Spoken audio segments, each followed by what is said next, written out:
DeFoi with the Heritage Medía-Group, and we're in the office of State Senator Hannah-Beth Jackson. And we've been invited to visit with her and talk to her a little bit about some of the issues that are on her mind. So let's go on in. Come on, Bill. Come on in and let's talk.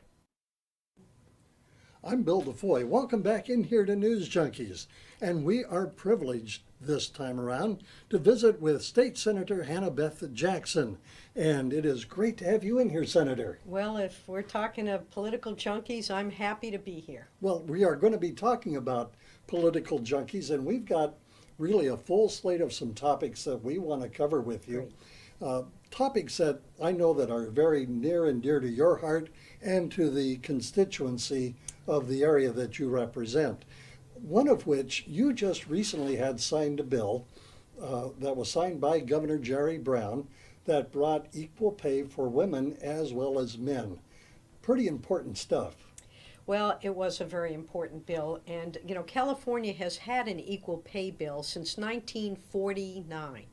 But the way it's been defined and interpreted by the courts, it's meant that in order for a woman, and it's kind of a gender-based issue at this point, in order for a woman to make exactly the same as a man, in order for the courts to enforce that, the work had to be exactly the same. Now that's a pretty steep kind of hill to climb. So what this bill did, and I've been working on this bill for 35 years, Bill, so for me this has been a very exciting time.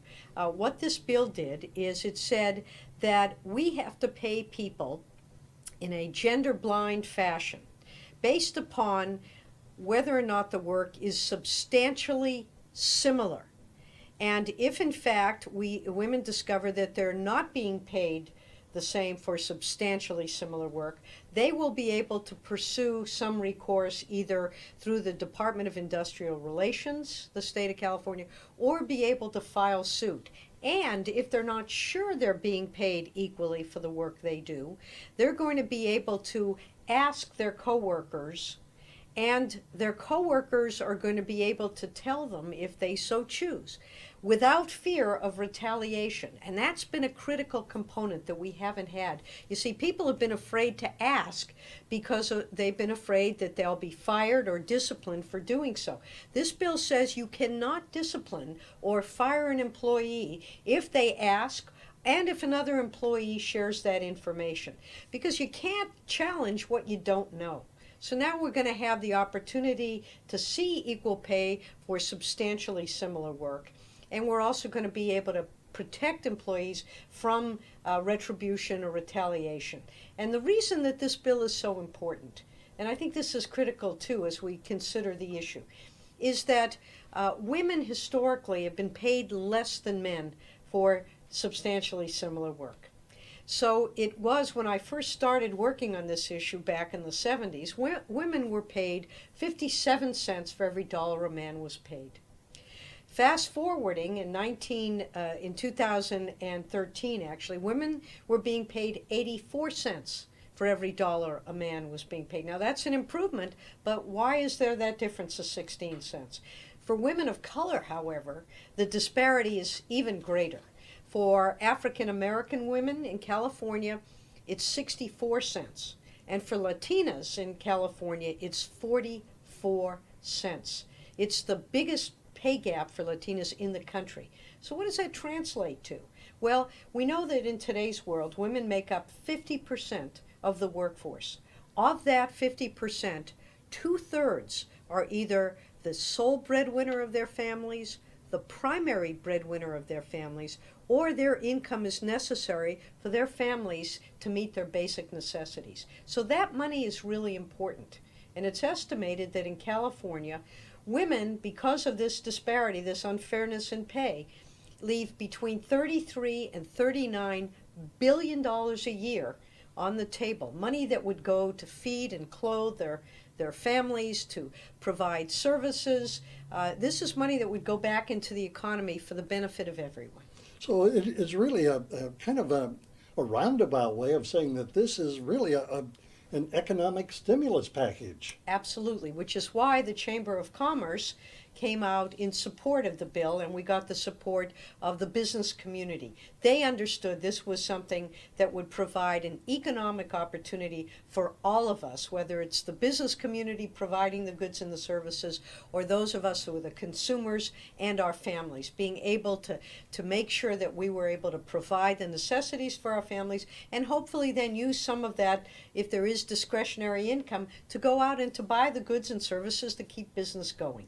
Well, I know in the private workplace, and I've been in the private workplace for many, many years, many employers will tell you, now don't you dare discuss what you make with Joe or Susie or Bob or Linda or anybody. You keep it to yourself because that's your wage. And it's not fair for you to compare A with B, C with D, so on and so forth. So what I'm hearing is, all right, all bets are off. You can freely discuss this and not be subject to reprimand by the employer, either with some type of a disciplinary action all the way up to termination.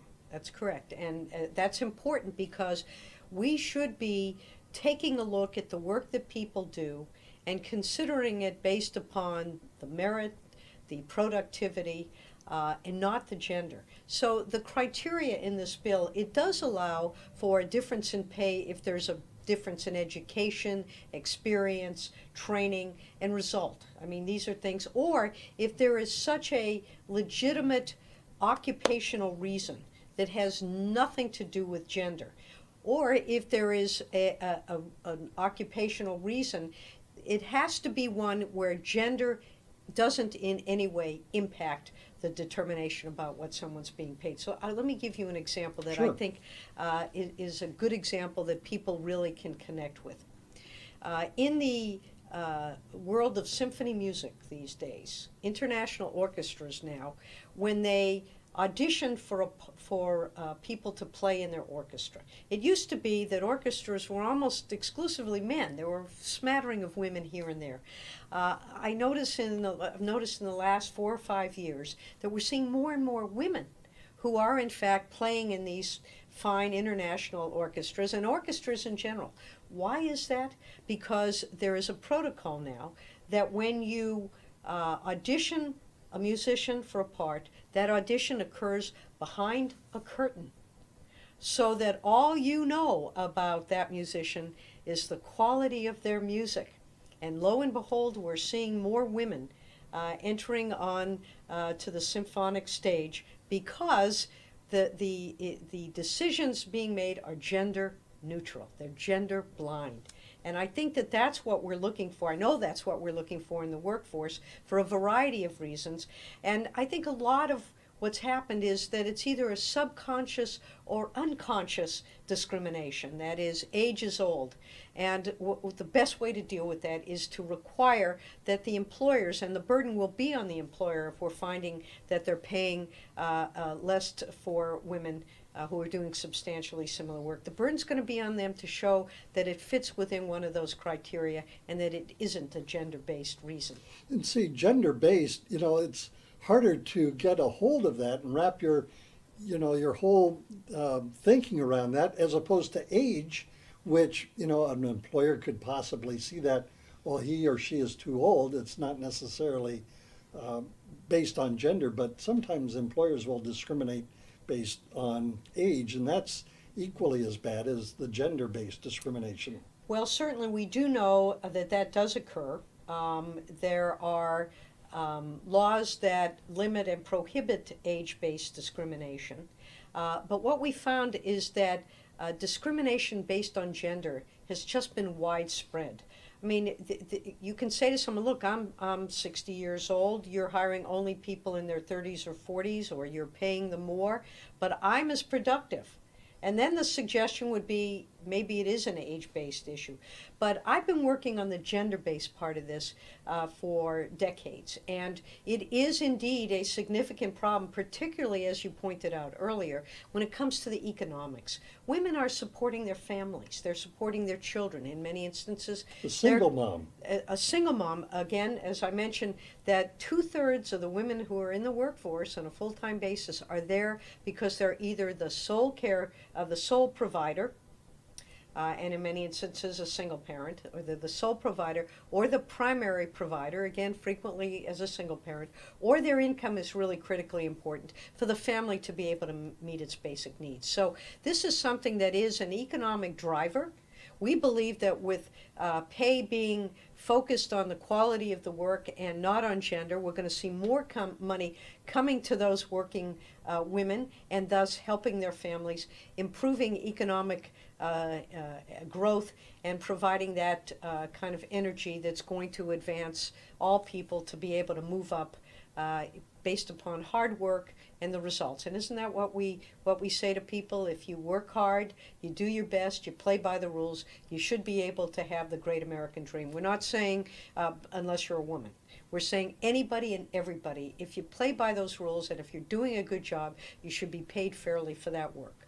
Now, with that piece of legislation being passed, do you look to see that being as a role model for other states within the United States to follow? Absolutely, absolutely. In fact, I have received a number of phone calls and requests throughout the country to talk about how it was that we were able to get this bill passed on a bipartisan basis. You know, in today's world, everything seems to be so polarized. But what I did was I brought in the business community right at the beginning, and I said, look, we need to do this. The statistics show that if we want to continue growing our economy, we really need to do something about this unfairness in pay. And we worked very closely together, and out of the 120 members of the legislature, I believe I got 118 votes. Got the bill signed by the governor at a signing ceremony, by the way, up at the Rosie the Riveter Museum up in Richmond, California, overlooking the San Francisco Bay. And 10 of the original Rosies were there to help us celebrate. Wow, that is phenomenal. Well, let's move on to another area that's near and dear to your heart, and something that sadly is taking place on campuses all across the country, and that's sexual assault. Yes. What's going on there?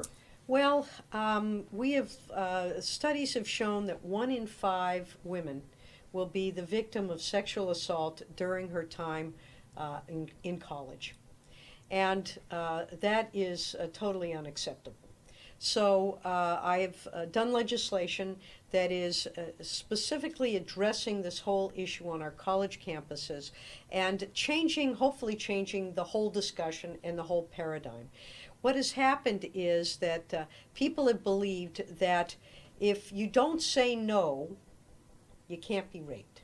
So what we're finding is a lot, or sexually assaulted, that you have to say no. Well, what we've done is flip that around so that you have to say yes. And what was happening with this no concept is we were finding that women were being victimized if they had been drinking too much alcohol. We were finding women victimized with being drugged. So the argument was, well, she didn't say no. Well, no, she didn't say no because she was passed out. But she can't say yes if she's passed out. She can't say yes if she's had too much alcohol. And men also have to live by that same standard. Part of the problem, as I see it, is that there is an excessive use of alcohol and drugs on campuses today that has been part of this problem. And there's also, frankly, a lack of respect between men and women, the objectification of women, women thinking they need to be, in order to be popular, they have to be free with their behaviors and all. These are things that I believe we need to address so that if young people volitionally, with their faculties, make that decision, that's really up to them to decide. But what's happening is we're finding, and particularly this is occurring with 5% of the population, 5% of the rapists and the sexual assaulters on campus, or I should say 95% of all sexual assault and rape on campus is perpetrated by 5% of the men on campus. So it's a small group, but it is something that has been encouraged by different mindsets, about how being macho is so critical, being able to dominate women on campus, being able to demonstrate supposedly one's virility. I don't think that there's anything particularly virile about a guy who drugs a woman and then has sex with her, but I'm not on the college campuses anymore. So part of what we've done with this legislation is require that our colleges and universities educate young people on what is and is not acceptable behavior. And getting to know is not acceptable behavior anymore. It's getting to yes. There has to be mutual consent in order for that behavior not to be subject to discipline. And we also, in this legislation, call upon our universities and colleges in California to have disciplinary proceedings in place to deal with this problem, and also to have programs available for the survivors of campus sexual assault. We've heard stories from survivors, many of whom, by the way, will drop out of college because they end up either being in the same dorm with the perpetrator, or having to sit near them in class, and the trauma associated with that assault is just too great. So we need better discipline to prohibit that behavior, to punish that behavior, and we need programs available to help those who have gone through that kind of behavior. We also need to educate our young people on what is and isn't acceptable, that respect is a fundamental part of the relationships that people have and should have in society. And with that in mind, this year, Senator De Leon, with whom I did this prior bill, and I did a bill this year that brings us into the high school classroom as well. We discovered that these kinds of attitudes happen, sadly, long before college. So we brought this to the high school level. So in the 96% of the school districts where they teach health classes to high school students, part of that curriculum is going to have to be to teach healthy relationships, not only between men and women, but between people.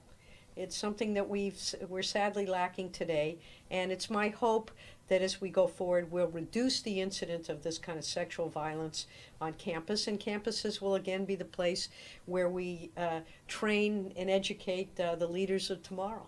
Now, I like the whole concept of doing this in the inverse, where you have to get the yes, as opposed to saying no, for the very reasons that you've outlined here, because people do take advantage of situations. We've had a lot of this kind of stuff in the news lately, and campuses, I think, from high school on up, should be actively engaged in either a health class of some kind or some type of an orientation. This kind of behavior is unacceptable, it will not be tolerated, and there will be consequences to that kind of behavior. And we are seeing now on college campuses, they are developing curriculum, they are developing handbooks. Students are having to take some of these classes and understand what is expected of them and what the consequences are. And I think that's just fundamental. That we should be doing that and making it clear that this kind of behavior will not be tolerated on campus, I think is going to go a long way towards helping solve the problem. Our next topic deals with children. What's going on with children? Well, our children are our future. Our children, our grandchildren, we really have a responsibility to them. And one of the areas where I've been particularly interested is as a result of the advances of medical science.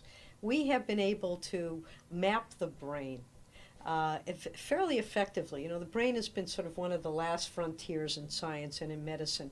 And what we've discovered is that the critical time in the development of a child's brain is from 0 to 3. 0 to 3 at the earliest stages. And so I have looked, as have many of my colleagues, as to what do we do to help develop the brain at those early stages.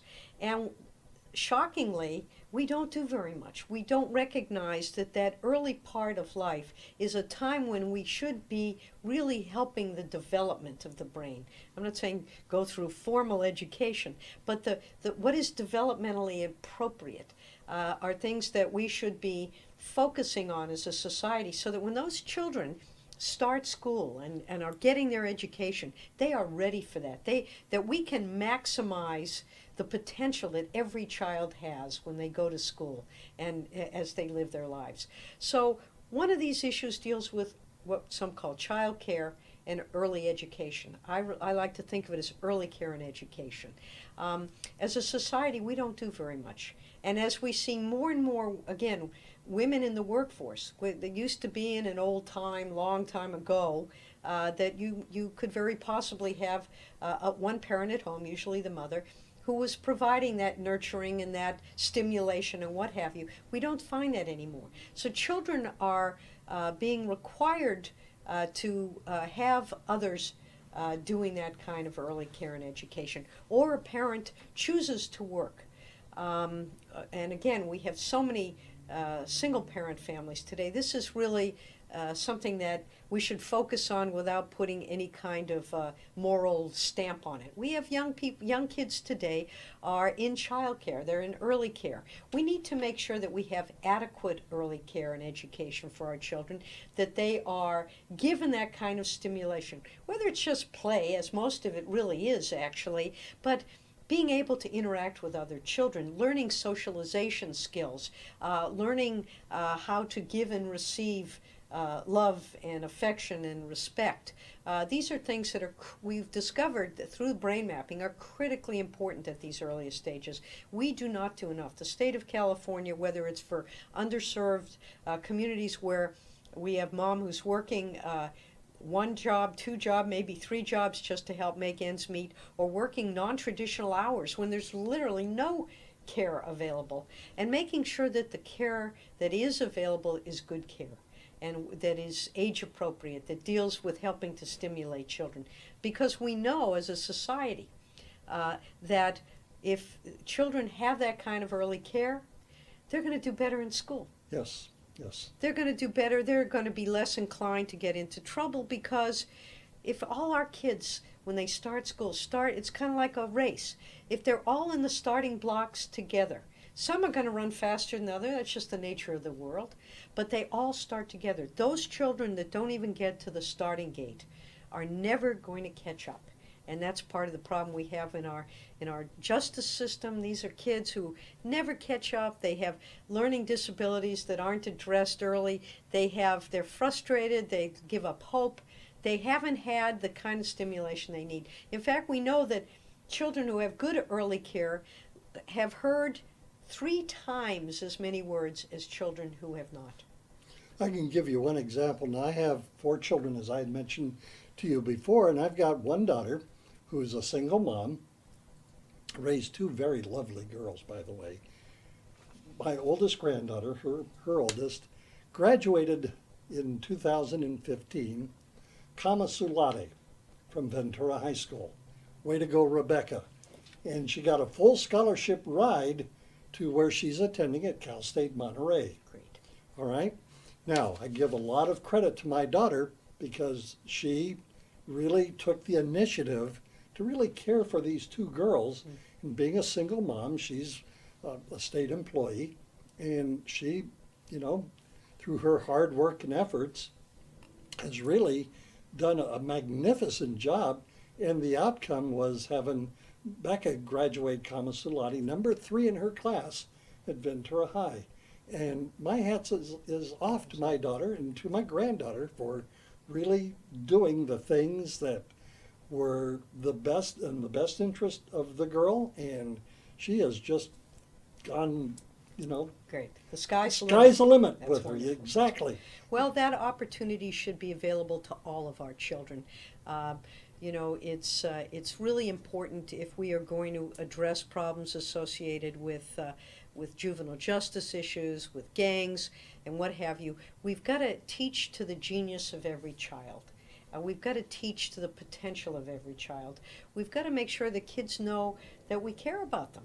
that we're going to help them along the way. And part of that help is right at the earliest stages of their lives. In fact, if you talk to kindergarten, first and second grade teachers, they'll tell you which children had child care, good care, early care and education, and which ones did not. They can tell right from the start of their education, of their formal educational experience.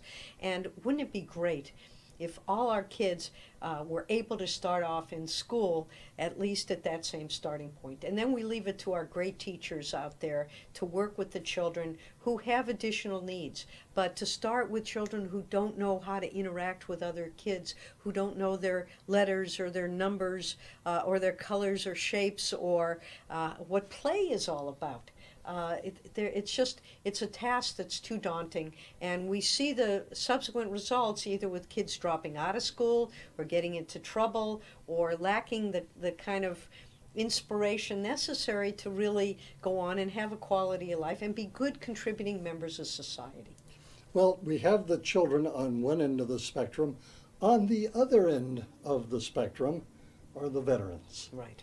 Big news with veterans. I mean, we've got here in Ventura County in Saticoy a veterans home, and this is a segment of population that, especially in the Vietnam area, they were kind of frowned upon, but now people are beginning to understand that the cost of freedom is not free. Absolutely. Well, it's been very discouraging to see what has happened to our veterans. The fact that they have been ignored. Most of the work associated with helping our returning veterans is supposed to fall on the shoulders of the federal government. The Veterans Administration is federally run. So there's not a lot we can do in California, but there are some things we can do.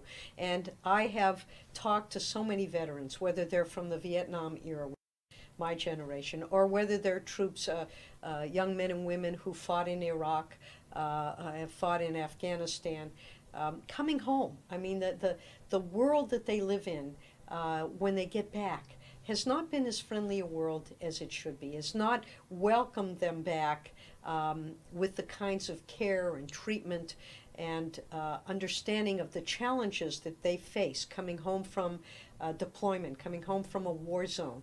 And so we really need to acknowledge that so many of these young men and women and so many of our longer, more veterans really have had some difficulties and challenges, and we need to respect that and we need to address them. A lot of our returning veterans have trauma from the war, but what we have noted and what is the most shocking is that we have lost significantly more veterans when they return to the United States from combat than we have lost in the last wars. In fact, we have 22 veterans committing suicide per day in this country.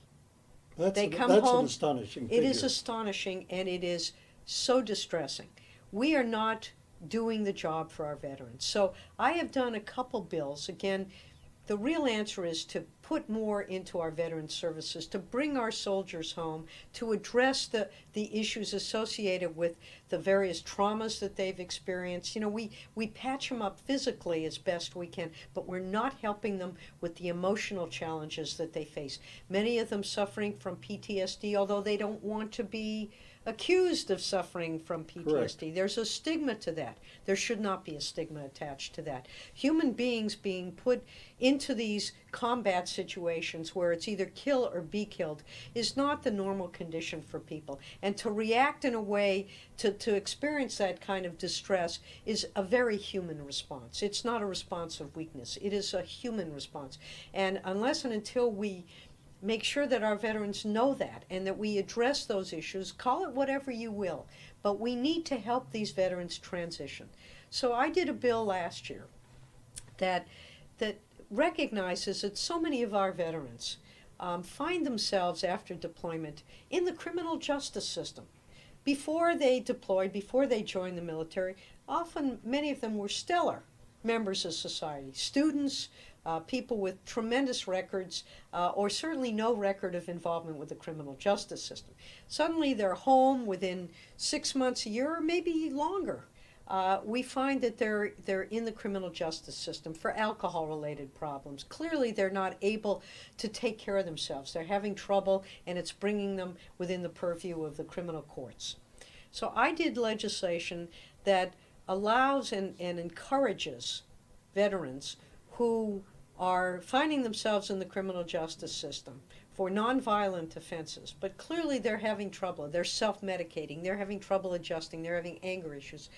That they know that there are actually services available to them through the VA rather than going through the criminal justice system. These are not people that we should be putting in jail. These are people who need care. These are people who need health care, who need mental health care, and this gives them an opportunity to seek that care rather than to go to jail or rather than to get involved in the whole process of criminal justice. And this is one issue I think both sides, can be a bipartisan effort. Absolutely. To really address the needs of these individuals, men and women both. Absolutely, and it's my hope, and certainly with this legislation, we have gotten bipartisan support. I did a bill this year. You mentioned your daughter works for the state. I did a bill this year that allows returning veterans who have just started working for the state of California to be given, if you will, an advance of 96 hours, which is, I think, about 12 days of sick leave, advanced sick leave, so that they can go, if they're getting treatment of some kind, therapy, counseling, whatever, through the VA, that they can continue with that counseling while they're working and not have to take a day off from work and lose a day's pay, or decide, am I going to go get my therapy, or am I going to stay on the job so I don't lose that pay or lose my job. So they're going to have 96 hours as an advance on their sick leave so that they can continue getting their treatment while they are in their first year of employment. And they lose that 96 hours at the end of the first year. They will have accrued, of course, a year's worth of sick pay. But the goal is they lose it if they don't use it. If they need it, we want them to use it. And it's going to be there for people. My hope is, of course, we've had to limit it to state employees, to people coming into state service. It's my hope that the private sector will see the wisdom of this and that our local communities will do the same, because we want to get our returning veterans back into the workforce, get them healthy, get them productive, get them happy, really thank them for their service. We just had Veterans Day. To thank someone for their service is not enough. We have to do something to help them. And I look at these two bills, which, by the way, we were able to get with bipartisan support. I'm very proud of that. And I think we all acknowledge that these are people to whom we owe a great debt of gratitude. Well, there's one last topic that I want to talk about here as we're doing this, and that is a stronger California dream. What's your thoughts? Well, California is known as the state that invents the future. And one of the things that makes California, I think, such a beacon of the future is the fact that we like to be first. We don't always do it best or right the first time around, but we like to be first. We lead the country in so many areas, the equal pay bill being an example. What we're doing on climate change has been very, very helpful. And one of the things that we have done with respect to climate change and also addressing technologies, there are amazing things going on out there in the world of technology, many of which we can't even imagine at this point in time.